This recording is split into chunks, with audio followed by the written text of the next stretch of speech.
Facebook frame कसरी बनाउने? नमस्ते अनि स्वागत छ तपाईलाई यस टेक्नोलोजी सोल्युसन च्यानलमा। म हुँ तपाईहरुको साथी नियो। सुरु गरौँ आजको विषयतर्फ। फर्स्टमा तपाईले फेसबुक फ्रेम बनाउनको लागि फोटोशप खोल्नुस्। मैले यहाँ फोटोशप खोले है त। यहाँ मेरो फोटोशप खोलिसकेको छ। अब यति गरिसकेपछि तपाईले कन्ट्रोल यान गर्नुस् अथवा फाइलमा गएर न्यू गर्नुस् है। यहाँबाट तपाईले साइज राख्न सक्नुहुन्छ। साइज चाहिँ तपाईले 3000 पिक्सल राख्नुस्। तलमाथि दुईवटा हाइट र वेटमा सेम साइज राख्नुस् अथवा 2500 पनि राख्न सक्नुहुन्छ है। 2500 3000 पिक्सेल है। अनि यति गरेर क्रिएट गरिदिनुस्। यहाँ मेरो साइज आइसक्यो है। अब यसलाई चाहिँ तपाईले F7 गरेर यता लेयर आउँछ। अनि यो ब्याकग्राउन्डलाई डबल क्लिक गर्नुस् र यसलाई कन्ट्रोल ए गरेर सिलेक्ट गर्नुस् अनि डिलिट प्रेस गरिदिनुस् है। अब तपाईको ब्याकग्राउन्ड हट्यो। यो तपाईको ट्रान्सप्यारेन्ट ब्याकग्राउन्ड भयो है। अब तपाईले पेन टुल ल्याउनुस्। यहाँदेखि एउटा कुनै शेपमा चाहिँ यसरी ड्र्याग गर्नुस् है। मैले यसरी बनाए। तपाईहरुले चाहिँ आफुलाई कस्तो खाले मन पर्छ त्यो तपाईको रिक्वायरमेन्ट अनुसार बनाउन सक्नुहुन्छ है। मैले यति गरे कन्ट्रोल इन्टर गर्छु। यति गरेपछि कन्ट्रोल शिफ्ट यान गरेर न्यू लेयर लिन्छु अनि मैले यहाँ एउटा कुनै कलर फिल गर्छु है। मैले यहाँ मेरो आफ्नै यहाँ लोगोको कलर इन्सर्ट गर्छु है त। अल सँग डिलिट गरेपछि यहाँ मेरो कलर आइसक्यो है। मैले यहाँ अल सँग डिलिट गरेपछि यहाँ मेरो कलर आउँछ। अब यसपछि चाहिँ मैले यसलाई यहाँ थोरै यसलाई हटाइदिए। यसलाई पनि हटाइदिए। यसलाई यसरी हटाइदिए। यसलाई यसरी हटाइदिए।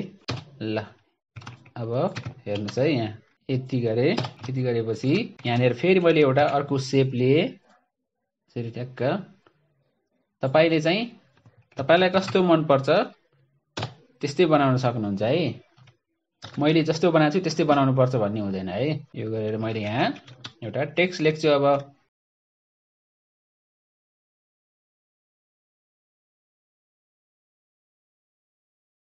अब यसको कलर मैले येलो गरिदिन्छु। यसलाई मैले यहाँ राख्छु है। अब मैले यहाँबाट एउटा लोगो मेरो यो लोगो लिएर राख्छु। ल मैले यहाँ लोगो राखेँ। यसरी यसलाई चाहिँ आफ्नो कुनै ठाउँमा एडजस्ट गरेर राख्न सक्नुहुन्छ। मैले यो लोगोको कलर पनि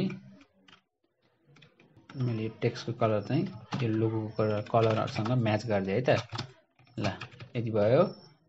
अब यहाँबाट मैले अहिले हाम्रो नयाँ म्याप ल्याएँ र यसलाई यहाँ राखेँ।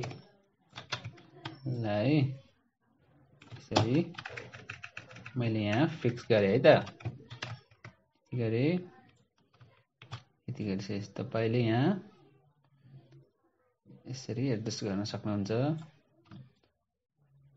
ल यहाँनिर यो अलिकति तल गयो। यसलाई मैले अलिकति थोरै माथि ल्याइदिन्छु ताकि यहाँ भएको टेक्स्ट देखियोस् है।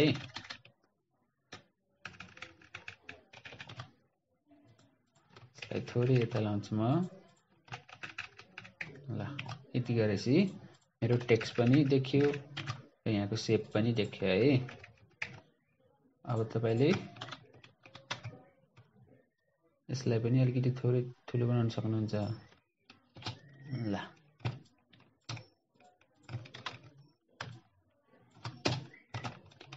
अब यो शेपको बाहिरको आउटलाइन पनि म स्ट्रोक गरिदिन्छु। यो आउटलाइनलाई म सिलेक्ट गर्छु पहिला। त्यसपछि अल ES गरेर म स्ट्रोक चाहिँ येल्लो राखेको छु। येल्लो नै ठिक छ। यो गरेर मैले यहाँ फेरि अर्को टेक्स्ट लेख्छु है त।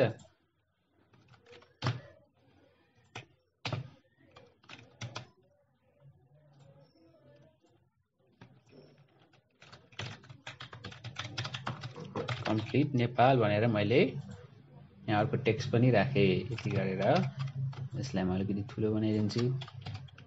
ल मैले आफ्नो प्रोफाइलको लागि एउटा फ्रेम रेडी गरेँ है। यसलाई सेभ गर्नुस्। मैले यसलाई सेभ गरेँ। म यसलाई डेस्कटपमा सेभ गर्छु। एउटा नाम दिएर नेपाली कम्प्लिट म्याप भनेर नाम दिएँ मैले। अनि त्यसपछि यहाँबाट सेभ गर्दाखेरि जहिले यसको एक्सटेन्सनमा चाहिँ PNG भनेर राख्नुस् है। PNG मा सेभ गर्नुस् ताकि यो ट्रान्सप्यारेन्ट होस्। ल मेरो चाहिँ फ्रेम चाहिँ रेडी भयो है।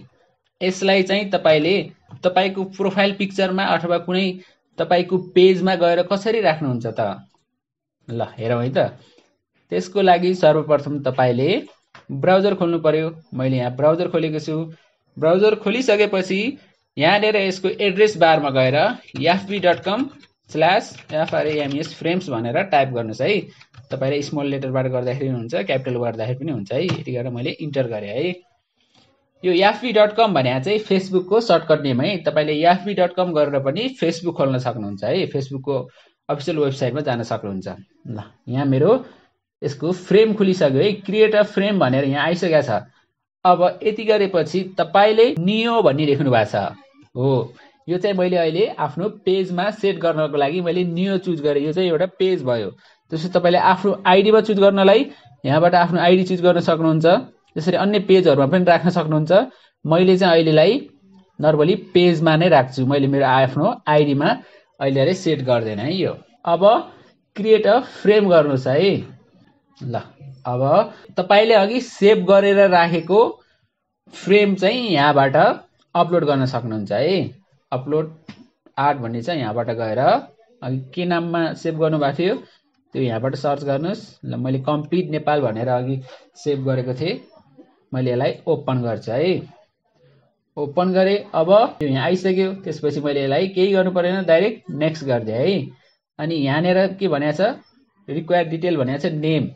तपाईले यो फ्रेमको नाम राख्न सक्नुहुन्छ है। मैले यसको नाम कम्प्लिट नेपाल भनेरै राख्छु है। कम्प्लिट नेपाल भनेर राखे।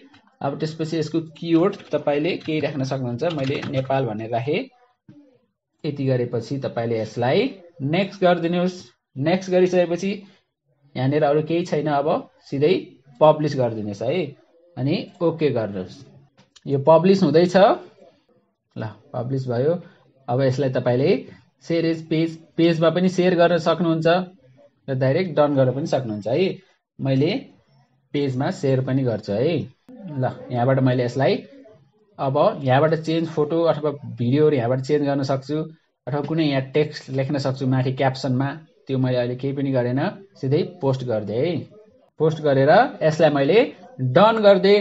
अब यो डन भयो। अब यसपछि यहाँ तपाईको भर्खरै बनाएको फ्रेम चाहिँ यहाँ देखिसक्यो है। यो स्क्रिनमा यहाँ आइसक्यो।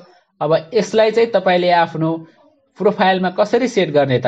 ल त्यसको लागि तपाईले डाइरेक्ट यसलाई सिलेक्ट गरेर यहाँनिर हेर्नुस्, एउटा सानो चेक बक्स छ, यसलाई टिक लगाउनुस्। अघि यहाँ एक्सन भन्ने हाइलाइट भएको छैन, यो चेक बक्समा तपाईले टिक लाउन बित्तिकै यो एक्सन हाइलाइट हुन्छ।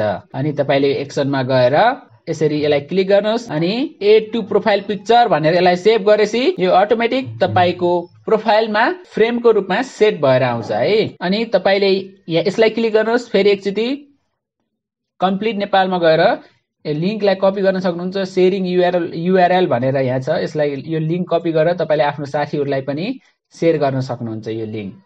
अनि मैले त्यो लिंक कपी गर्नलाई त्यहाँ भित्र गएको थिएँ। अब मैले प्रोफाइलमा आफ्नो यो फ्रेमलाई सेट गर्नलाई चाहिँ यसलाई यो चेक बक्समा टिक लाउनु पर्यो। त्यसपछि एक्सनमा जानु पर्यो र यहाँ गएर एड टु प्रोफाइल पिक्चर भनेर सेट गर्नु पर्यो। यति गरेपछि मेरो यो पेजको प्रोफाइल पिक्चरमा गएर सेट हुन्छ है। ल यो खुल्यो।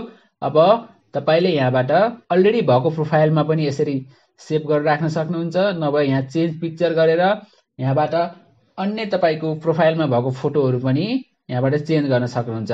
यो तपाईले राखेको फ्रेम चाहिँ कति टाइमसम्मलाई सेट गरेर राख्ने त्यो चाहिँ यहाँबाट फिक्स गर्न सक्नुहुन्छ। 1 घण्टाको लागि राख्ने अथवा 1 दिनको लागि राख्ने अथवा 1 विकको लागि राख्ने अथवा चेन्ज नगर्दासम्म यो फ्रेमलाई चाहिँ सधैँभरिको लागि पनि राख्न सक्नुहुन्छ है। त्यसको लागि मैले अहिले नेभर गरे है। नेभर गरे। यो चाहिँ मैले अब आफैले चेन्ज नगर्दासम्म चाहिँ सधैँभरिको लागि यो फ्रेम सेट भएर बस्छ। नभए 1 विकको लागि सेट गर्नुभयो भने 1 विक पछाडि चाहिँ त्यो अटोमेटिक चेन्ज भएर पहिला जुन प्रोफाइल पिक्चर थियो त्यही प्रोफाइल पिक्चर त्यहाँ सेट भएर बस्छ है। मैले यसलाई use as a profile picture गर्दै। अब यो चाहिँ तपाईको प्रोफाइल पिक्चरमा एज अ फ्रेमको रूपमा फिक्स भएर बस्छ है। हेर्नुस् है त, म तपाईलाई यहाँ देखाउँछु। प्रोफाइल पिक्चर सेभ भन्यो। अब गएर मैले मेरो पेजको प्रोफाइलमा गएर हेर्छु। ल यहाँ हेर्नुस्, यहाँ आइसकेको छ। ल मेरो यहाँ सेभ भइसक्यो है। यहाँनिर अलरेडी अगाडि पनि मैले बनाएको भएर यहाँ दुईवटा यसरी रिप्लेस देखाएको छ। भर्खरै बनाएको फ्रेम चाहिँ यहाँ तपाईँको पेजको फर्स्टमै आएर देखिन्छ। हेर्नुहोस् यहाँ आइसकेको छ। अब यसलाई चाहिँ तपाईँले ट्राइड अथवा तपाईँको अन्य साथीहरूले यो ट्राइड भन्ने अप्सनमा क्लिक गर्नुभयो भने चाहिँ तपाईँको यो फ्रेम चाहिँ अन्य साथीहरूको प्रोफाइल पिक्चरमा अथवा कुनै पेजमा गएर पनि यसरी यहाँ अहिले जसरी स्क्रिनमा देखाएको छ त्यसरी नै सेट भएर बस्छ है। ल यो त भयो फेसबुक फ्रेम कसरी बनाउने भन्ने बारेमा। ओके, अब यस्तै अरू पनि इन्ट्रेस्टिङ भिडियोहरू हेर्न चाहनुहुन्छ भने च्यानललाई सब्स्क्राइब गर्न चाहिँ नबिर्सिनु होला। जय देश, जय नेपाल।